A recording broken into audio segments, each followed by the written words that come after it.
เนื้อนางงานล่างถ้วยล่างถ้วยแตกแล้วลูกสบายดีเอาสบายดีลูก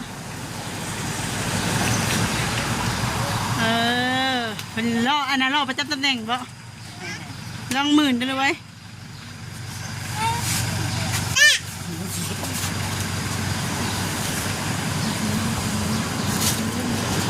จีไปได้ลูกหลักสิมานอนพี่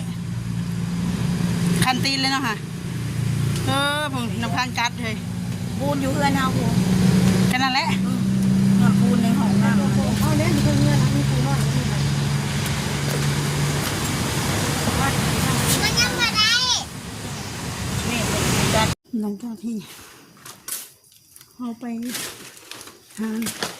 สันวาเนาะโดยเป็นกำลังถ้วยยังแต่ทางสลับกลับมาเงินมาทานมาเสียคุณพี่น้องฝนตกน้ำ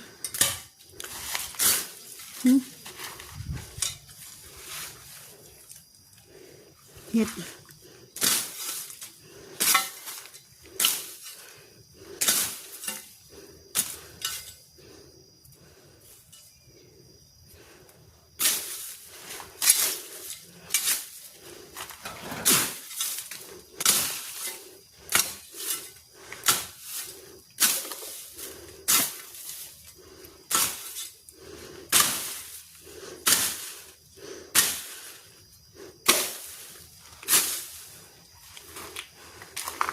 กระหุกไม่ต้องพอช่วงนี้กับฝนตก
นี่ก็เป็นหัวสลากหัวเกสรนะ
คิดเพิ่มนะ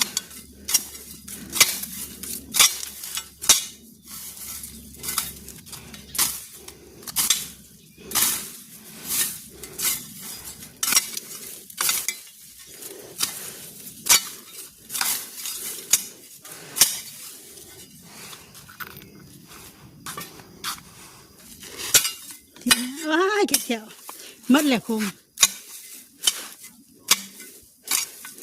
ฟันหีจุดไหนเนี่ยฟันเอาไป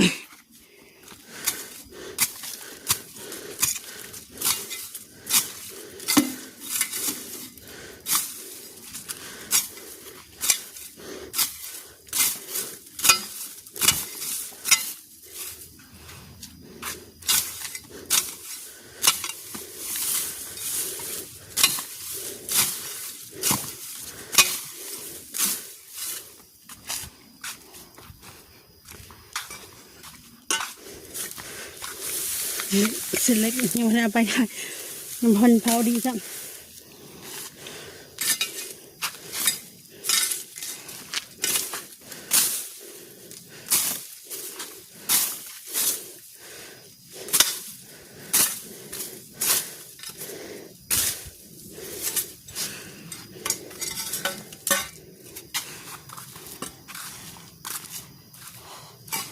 ว่ามาเขือ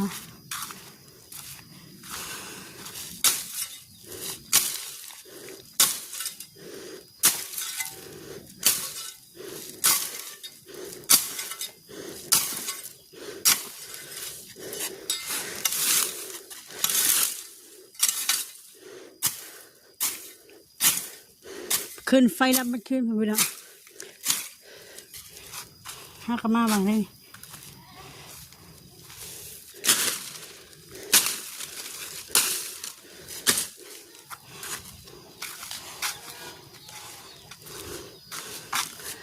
หก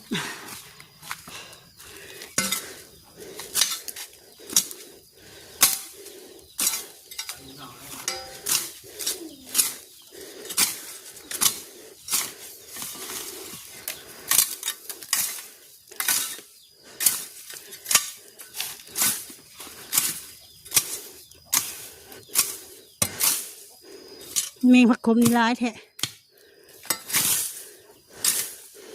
เหนียวสิตาบอด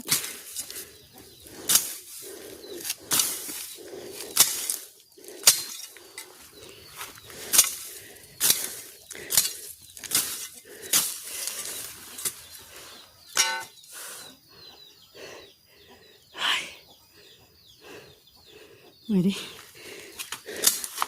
ไปเรียกว่ามาแล้วหากมาจะเรียกว่า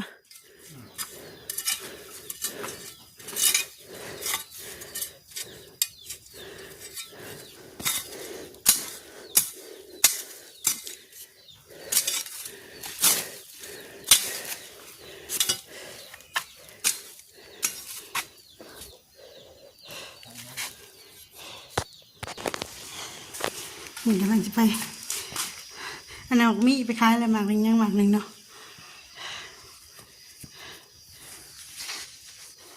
พอนกระตรงมันไว้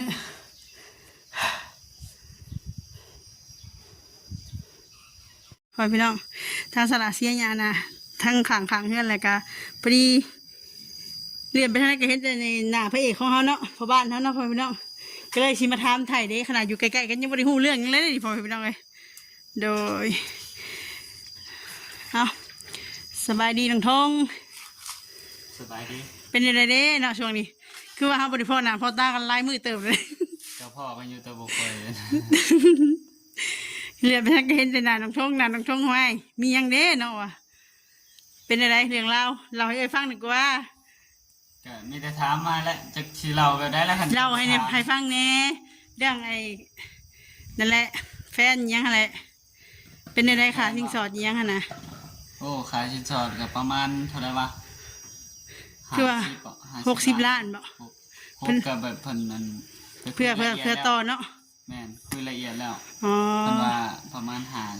50 ล้านนี่แหละโดยแล้วก็แม่นทางผู้ใหญ่ทางได้นอกสิไปสู่ขอให้ก็อันนี้ก็ยังบ่ฮู้รายละเอียดก็มีแต่เพิ่นให้ถามเบิ่งเนาะแม่นถามเบิ่งว่าค่าสินสอดประมาณเท่าไรได้นะก็ยังบ่ทันฮู้ว่าจะมาทางไหนเนาะก็ถ้าว่ามาทางใดก็เฮาก็ดีใจนำน้องเพิ่นนั่นแหละสิได้เมียเป็นตัวเป็นตน เป็นตัวเป็นตนโดยก็ดีใจน้ำเพิ่นนะถ้าว่าเพิ่นได้ก็จะได้แบบว่านำมีครูนำพา เฮ็ดนั่นเฮ็ดนี่เนาะพ่อพี่น้อง เห็ดคนเดียวก็แบบนี้แหละค่อยๆเห็ดไป โดยบ่เฮาก็เห็นเป็นเมียนเฮือเมียนซานห้วยเดี๋ยวนี้คือผิดปกติแท้บ่แม่นสิมีงานดองเกิดขึ้นบ่วะ โอ้ยคันมีงานดองไงยันไปเห็ดอยู่บ้านผู้สาวมันแหละบ่ได้เห็ดอยู่นี่แหละคันต้องจัดอยู่พุ่นติ จัดอยู่กับจัดอยู่พี่น้ำเลย บอก ไผสิจัดอยู่แต่ผู้ก็ต้องจัดอยู่นี่น้ำเลยเงินจะบ่าวแล้วจังเฮเพิ่นจะสาวเลย บอกว่ามันไกลโพดจัดแต่พี่ไปหาพุ่นเถอะ คือหมายถึงว่าเจ้าก็จัดเป็นที่เป็นของบ้านเจ้าแล้วก็เจะต้องไปเฮไปขอจะสาวบัดนี้ฮะ บอก เออแต่บ่แม่นจะบ่มีเงินบ่มีซานนะจะมีเงินมีซานคือกันเออจังไปบ้านเขาให้มันถูกต้องตามประเพณีคือแบบเฮาแห่เคยไปมื้อนั้นแหละคือว่าเป็นหมู่เจ้าบ่าวเพลงอะไรยังบ่ฮู้อยู่บ่ อ้าวคือว่าเห็นมีแต่บ่ได้จัดมีแต่ไปรอถ่ายอยู่พุ่นเลย คอยถามแน่สรุปว่าเจ้าไปเป็นหมู่เจ้าบ่าวแล้วเจ้าฮู้เรื่องอยู่บ่จะเป็นหมู่เจ้าบ่าวเนี่ย เอ้าก็บ่ฮู้หยังเลยนะเฮามีแต่ไปน้ำเพิ่นอยู่พี่อะ เขาพาย่างไปเจอกับไปนี่บ่ แม่นเพิ่นพาหยังไปเพิ่นก็ไป คือเพิ่นที่ว่าเพิ่นนั่นน่ะเพิ่นก็กินผูกแขนน้อยเด้อยู่นี่เห็นดิ โอ้ ก็คือเฮาแบบเฮ็ดตามไอ้ประเพณีเฮานะผูกแขนน้อยแล้วจังไปบ้านเจ้าสาวแบบนี้ดิ จังแล้วเฮาก็ไปบ่ทันเนาะ ไปบ่ทันผูกแขนเอ้ยคือกัน มีแต่เฮาไปกินข้าวแบบสามัคคีแบบว่าให้เป็นที่เป็นของเพิ่นนะให้เพิ่นอยู่เย็นเป็นสุขอย่างเงี้ยแล้วเฮาก็สลากบ่เคยแต่งงานจักเทื่อว่าพี่น้องเอ้ยก็คือครั้งแรกนะที่เราได้ไปไอ้นั่นเคยจะไปสู่ขอให้หลาน ไปฮอดก็เกือบมาบ่ฮอด เอาเขาว่าค่าดอง30 ล้าน แต่ว่าค่าพิธีพิธีของนับไปเหยียบบ้านเขาอะเมื่อปี20,000 ล้านเอามาแต่บ้าน20,000แล้วก็รถจักรพ่อมเขาอะกาไม่บอกร้านเลยเด้อว่าร้านได้จังได้ก็จงค่าน้ำมันลดเลยเด้อว่ะฟาดว่าร้านไปบอกเมียก็ไปบอกพ่อแม่เขา ก็เอาหมดเลย เขาซื้องัวมากินในบ้านเขาพอดีหมดเลย บอกเรื่องเนี้ย เอาบอกว่าเงินแบบเขาถามว่าเงินน่ะมีเท่าไรแบบในบ้านเขาแบบว่าหมู่บ้านเขาเป็นหมู่บ้านเดียวกันหั่นนะแบบเป็นเครือญาติกันหมดแต่ทางในบ้านเป็นกาถามว่าพากันมีเงินเท่าไรทางเขาก็บอกร้านว่า จงไปใส่น้ำมันรถนี่เด้อบันร้านเป็นพระไปบอกเขาว่า บอกมันเลย มีเท่าไรเขาแบบว่าเขาก็เลยบอกว่าให้จ่ายคันแบบว่าให้ผู้นี้1,000ให้ผู้นั้น1,000แบบนี้นะ โอ้ แต่มึงนั่นมึงนี่ว่างมึงนั่นมึงนี่ก็หมดเกือบมาบ่ฮอดเฮือน ถือว่าเขาเรียบร้อยแล้วเนาะ ขอแล้วมีแต่เป็นหนี้ เป็นหนี้ค่าดอง30 ล้าน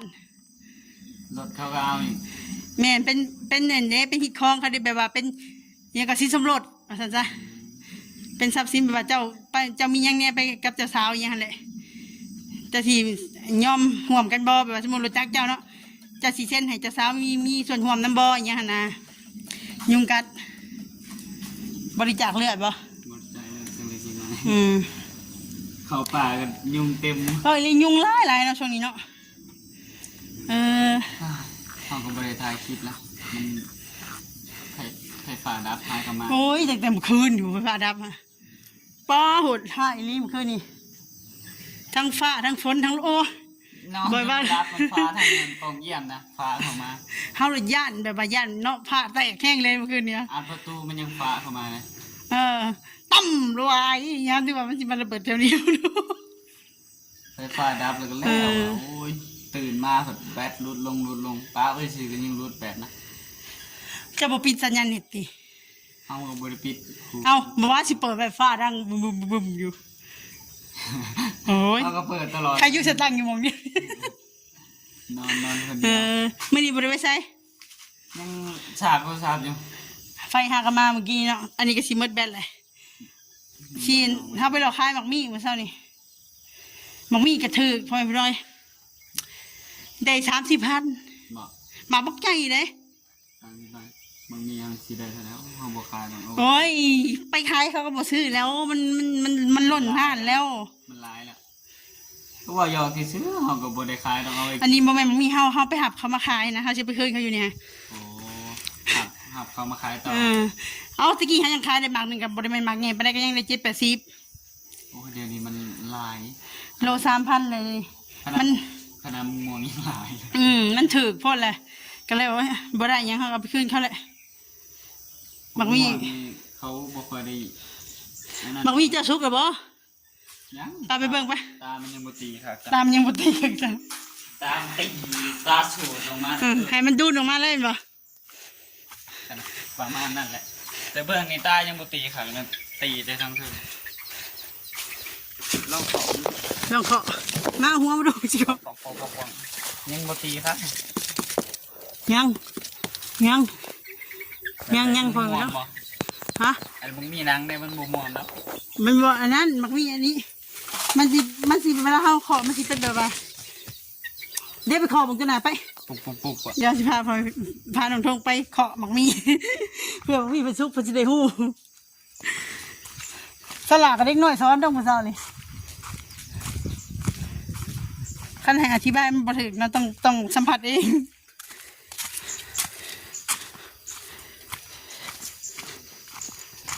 แขวก็ยังเจ็บอยู่ไม่น้อยยังบวมอยู่ แก้มกับไข่นี่ มึงมีนางบ่ หมักมีหยัง อันนี้ก็ตามบ่ได้ตีครับมันได้ติเนี่ยโอ้อุบนี่แหละมันชุกแล้ว ได้นี่นะ บี บไปมันก็ม่วนเลยเนี่ย นั่นแหละอย่าไปคืนเขาบ่กล้ากินเนี่ยบ่มีเงินเขา มันมีนางหรือมันมีหยังวะ เขามีหยัง มันม่วนเนาะตบ เด็กเขาปาดไปเลยห้อยปลาอยู่ในกล่องนี่ เขาก็ปาดเบิ่งว่ามันสุกหรือบ่สุก มันเป็นมันปลาบางโมนาเนี่ยมันสีขาวแต่ว่าทางในมันสีเหลือง มันก็เหลืองเตือนนั่น มันหวานเยอะเลยข้าจิปลาในซิมจะเอาเยอะละเก่งใจยกไปขึ้นยกก่อน ปาดซิมอ่ะ ยาแล้วข้าบอกมีเลยไอ้ซิมโลดนี่บ่มีต้นบ่มีจักหมากเลยต้นผู้ทอทหารอดทนเลย เป็นแบบป้องกันบ้านเนาะสิไปใช้ได้คนน่ะฝากเพื่อนนี่เด้อไปหลอกขายบอกมีก่อน เบิ่งเราได้แต่เบิ่งแล้วเนาะผากเบิ่งเฮือนได้ด้วยสั่นยกได้บ่นี่ ยกได้ ยกเลยรุ่นนี้ กินให้หมดเด้อ สองที่ใหญ่เป็นน้ำมันกินเบิร์ดว่าสั่น จังได้กับขอให้ความพันเป็นจริงหนึ่งท่องเลยปลาโตเชื่อคืนน้ำไปเบียกก่อนสบายดี โอเค สบายดี โดยน้องพ่อพี่น้องสลากสีใจเขาจบคลิปพ่อพี่น้องไปเบียกต่อแล้วบัดนี้สำหรับคลิปนี้ก็ขอกล่าวคำว่าสบายดี